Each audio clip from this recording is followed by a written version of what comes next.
Beneath the suburbs of Sydney, there is a $3.1 billion tunnel. It is 90% complete. It has no contractor. And right now, nobody knows how to finish it. To understand what went wrong, you need to understand what Sydney was trying to build and why it mattered so much. Sydney has a traffic problem that is genuinely world-class in the worst possible way. Millions of people commute across this city every day, and for decades, the southern suburbs, places like Contractor, Rockdale, Arncliffe, have had no direct underground motorway link to the rest of the network. If you wanted to get from Sydney's south onto the main motorway spine, you sat in surface traffic. You hit traffic lights, 23 of them on the Princes Highway alone. You shared the road with trucks, buses, and every other vehicle doing the same journey. It was slow, it was expensive, and it was getting worse every year. The fix was a project called the M6 Stage 1. Twin tunnels, 4 kilometers each, boring south from the M8 motorway at Arncliffe down to President Avenue in Contractor. Underground, direct, no traffic lights, and capable of removing over 2,000 trucks a day from the surface streets above. The project was announced in 2017. The design and construction contract was awarded in May 2021 to a joint venture called CGU. 3 companies working together: CPB Contractors, Geller, and UGL. Major construction started in November 2021. The original budget was $2.6 billion. The original opening date was the end of 2025. By the time construction was underway, both the budget and the timeline had already shifted. Costs had risen to $3.1 billion, $500 million more than planned. And then the ground started moving. Before we get to the collapse, let's take 60 seconds to understand exactly how these tunnels were being dug, because it is directly relevant to what went wrong. There is a common assumption that modern city tunnels are always dug by those enormous tunnel boring machines you see in photos. The massive circular machines with a spinning face that look like something from a science fiction film. For some Sydney tunnels, that is exactly what was used. But the M6 is different. The contract was a design and construct deal, meaning CGU had the freedom to choose their own excavation method. And CGU chose what is known as the heading and bench technique, using road header machines. A road header is a tracked machine with a rotating cutting head on a mechanical arm. Instead of boring a perfect circle all at once, it attacks the rock face in stages, cutting the upper portion of the tunnel first, then the lower bench below. It is a proven technique. It has been used on almost every previous bored highway tunnel in Sydney. The reason it matters is this: the heading and bench method requires the ground above to remain stable while the lower section is removed. You are essentially cutting away the support beneath rock that is already partially excavated. If the geology is not what you expect, if there are weaknesses in the rock that your surveys did not detect, that is when things go wrong very quickly. And in Rockdale, in early March 2024, deep in a section of the southbound tunnel where the rock was only about 12 meters below the surface, the ground above stopped being stable. Friday, the 1st of March, 2024. Workers are tunneling the southbound tube near West Botany Street in Rockdale. The tunnel at this point is just 12 meters below the surface, roughly the height of a 4-story building between the tunnel roof and the street above. In tunnel terms, that is very shallow. The ground gives way. A sinkhole 10 meters wide opens above the tunnel. A 2-story commercial building on the surface begins to sink. 20 workers inside the tunnel are evacuated immediately. No injuries. Fire and rescue. NSW respond with firefighters and drones to monitor structural movement. Engineers move in to stabilize the building foundations. For 4 days, investigators assess the damage and declare the building stabilized. But tunneling in that section does not resume. Then, on March the 9th, just 8 days later, a second collapse. 150 meters away from the first, during excavation of the face of the southbound tunnel. Again, 12 meters down. Again, the ground simply gives way. This time, it is in a contained construction area. No buildings overhead, no public nearby. But the message from the geology is now impossible to ignore. Something in the ground beneath this section of Rockdale is fundamentally different from what the surveys predicted.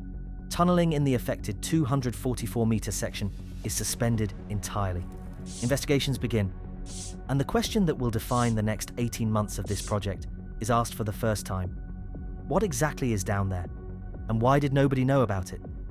The answer, when it came, was genuinely extraordinary. After months of geotechnical investigation, CGU informed Transport for NSW what their engineers had found.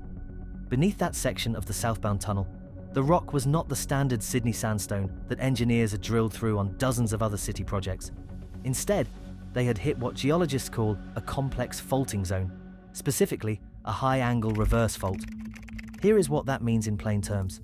A reverse fault is a fracture in the earth where one block of rock has been pushed up and over another by enormous geological pressure over millions of years. The rock along that fault line is shattered, stressed, and far weaker than the intact sandstone on either side. A high-angle reverse fault sits at a steep angle through the rock, making it even more unpredictable when you try to excavate near it. The genuinely stunning detail is this. According to CGU's own communications to their staff, this specific type of fault had never before been identified anywhere in the Sydney Basin, a geological region covering nearly 36,000 square kilometres. In other words, the surveys did not miss something well known. They missed something that, as far as anyone can document, had simply never been found in Sydney's geology before. CGU's position was clear. The ground conditions could not have been anticipated by anyone. They were only discovered once excavation in the affected area was underway. And once discovered, it became apparent that, in their words, a compliant design solution could not be achieved to overcome these challenging ground conditions. Transport for NSW had a different view. Their position was that responsibility for design rested with the contractor, that CGU had not demonstrated it had exhausted all technical options to move forward. Two sides, one unfinished tunnel, and now, lawyers. But here is where the story gets even more complicated and more troubling, because it is not just about an unexpected geological fault. Reporting by the Sydney Morning Herald revealed an allegation that cuts right to the heart of how this project was managed from the start. According to that reporting, lead contractor CPB, the dominant partner inside the CGU joint venture, chose a cheaper tunnelling strategy for the problematic section, working with a subcontractor called PSM. And they did this despite warnings from WSP, their primary engineering subcontractor, about the risks of that approach in those ground conditions. Let that sink in for a moment. If this reporting is accurate, engineers working on this project raised concerns about the method being used before the sinkholes appeared. Those concerns were either overridden or not acted upon. And then, exactly the kind of failure those concerns anticipated actually happened. The NSW Opposition Roads spokesperson was direct. Serious questions must be answered, not just by the contractor, but by Transport for NSW and its procurement oversight. The NSW Roads Minister responded by emphasising that all aspects of construction delivery were the responsibility of the contractor. Transport for NSW held the same line. Design responsibility lies with CGU, not the government. This blame shifting is not unusual in megaproject disputes. What makes it unusual here is what happened next. On Monday, the 19th of May, 2025, the M6 Stage 1 project director for CGU sent an email to the project's staff. It said that tunnel excavation at the southern end had been on hold for almost a year, that the ground conditions encountered could not have been anticipated by anyone, that no compliant design solution could be achieved. And therefore, CGU had advised Transport for NSW that the contract had become frustrated, terminated by operation of law. The consortium would demobilise from site by the 30th of June. Contract frustration is a specific legal doctrine. It applies when an event outside both parties' control makes it impossible, not just difficult, but genuinely impossible, to fulfill the original terms of a contract. CGU was not simply quitting. They were making a legal argument that the contract itself no longer existed because the conditions it was based on had fundamentally changed. NSW's premier, Chris Minns, went public the same day. His response was blunt. He urged CGU to send the lawyers home and bring back the engineers. He said the contractor had not demonstrated it had exhausted its technical options. He said he would not allow NSW's taxpayers to be held over a barrel. But he also said something that revealed the true scale of the problem. If other contractors need to step in to complete the project, that may well be what we need to do. A $3.1 billion project, 90% complete, no contractor. Sydney's missing link was now well and truly missing. Let's talk about what this actually costs, beyond the headline number.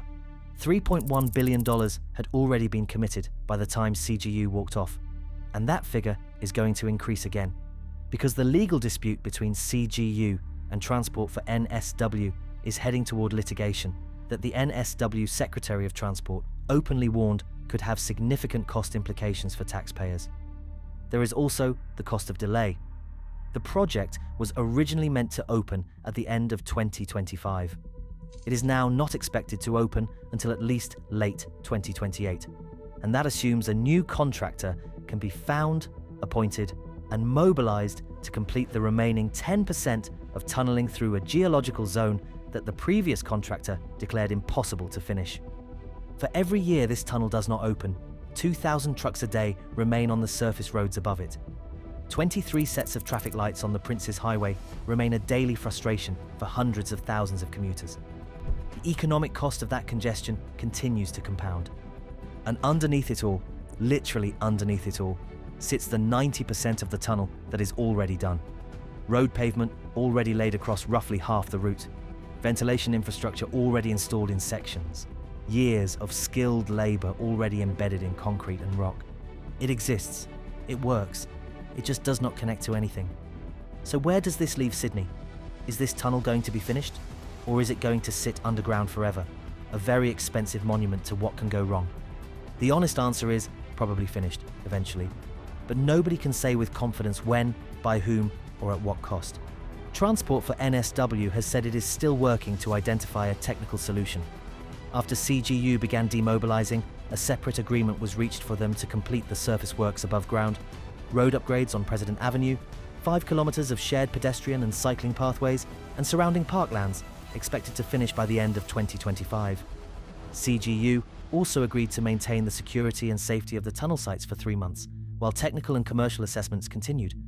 But the core problem, those final 244 meters of southbound tunnel through a fault zone never before encountered in Sydney, remains unsolved. A new contractor will need to be found. A new technical approach will need to be designed. The fault zone will need to be assessed by an entirely fresh team of engineers who must then propose a method that the previous team declared impossible. This is not impossible.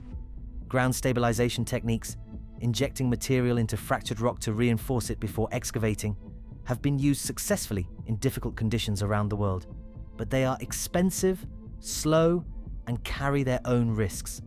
A late 2028 opening is now the revised target, but that depends entirely on how quickly a new contractor can be identified and how long the legal dispute takes to resolve. And as anyone who has watched megaprojects knows, legal disputes over frustrated contracts do not resolve quickly. Here is what stays with me about this story. This is not a simple story about incompetence or greed. There are real questions that still need answers about decisions made before those sinkholes appeared. But at its core, this is a story about the fundamental tension at the heart of every megaproject ever built. When you commit to a $3 billion project, when you sign the contracts, brief the politicians, and tell the public it will be done by 2025, you are making a promise based on what you know today about ground conditions that have sat undisturbed for millions of years. You are betting that your surveys have captured every relevant geological feature across dozens of square kilometers of rock. You are betting that the unknown unknowns are small enough not to matter. Sometimes that bet pays off, and sometimes you drill into a reverse fault that nobody in the entire history of Sydney's construction industry has ever seen before. The real question this project raises is not about geology or contract law or which party bears the liability. It is about how honest we are with the public, with the communities who live above these projects, with the people whose money pays for them, about the risks we are actually taking when we go underground at this scale. Let us know what you think in the comments section. The next video will be the $7 billion tunnel connecting Europe to Africa. We'll deep dive into one of the most ambitious projects to connect Africa to Europe. That video is right there. I'll see you in it.